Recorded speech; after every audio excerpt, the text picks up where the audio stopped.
Portuguese property has been well looked after. Their houses are intact, and government building seems unmarked by the fighting.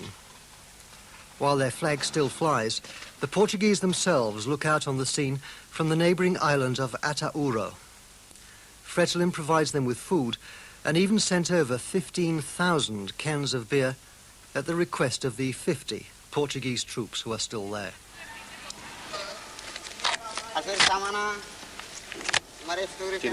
The docks are heavily guarded by an assortment of the latest army recruits, somehow the least military of soldiers.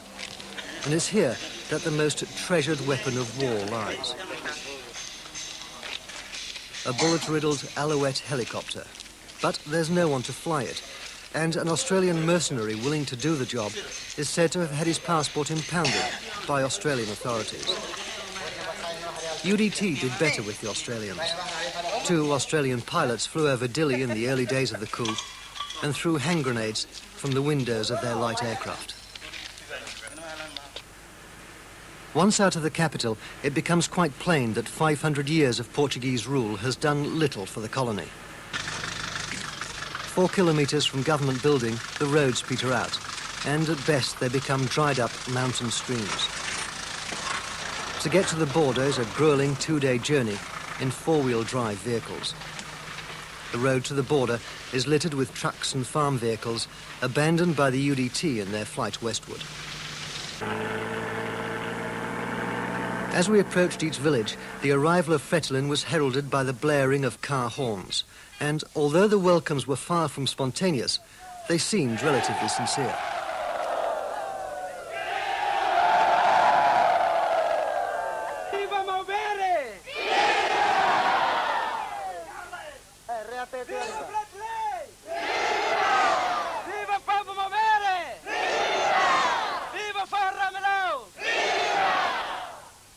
The song they sing is the Fretilin hymn, Forro Ramelau, Mount Ramelau, the highest peak in the colony and the highest in the Portuguese Empire.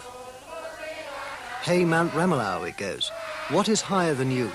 Why have the Timorese people always bowed their heads? Welcome, the top of the mountain is light. Welcome, a new day is dawning.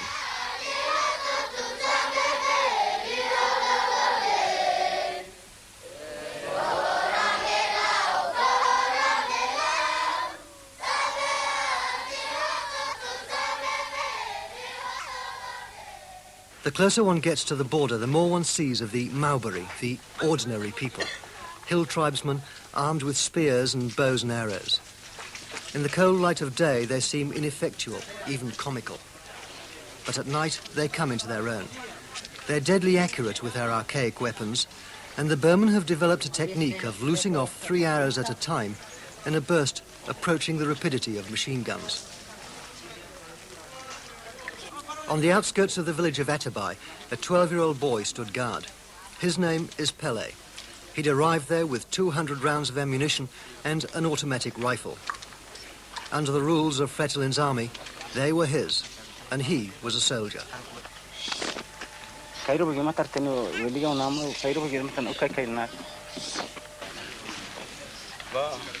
In the village itself, children at the only school in the entire colony which is still operating go through physical training. It's part of a general toughening up program which the revolutionary forces hope to introduce into a country where 50% of all children die before they reach the age of 5.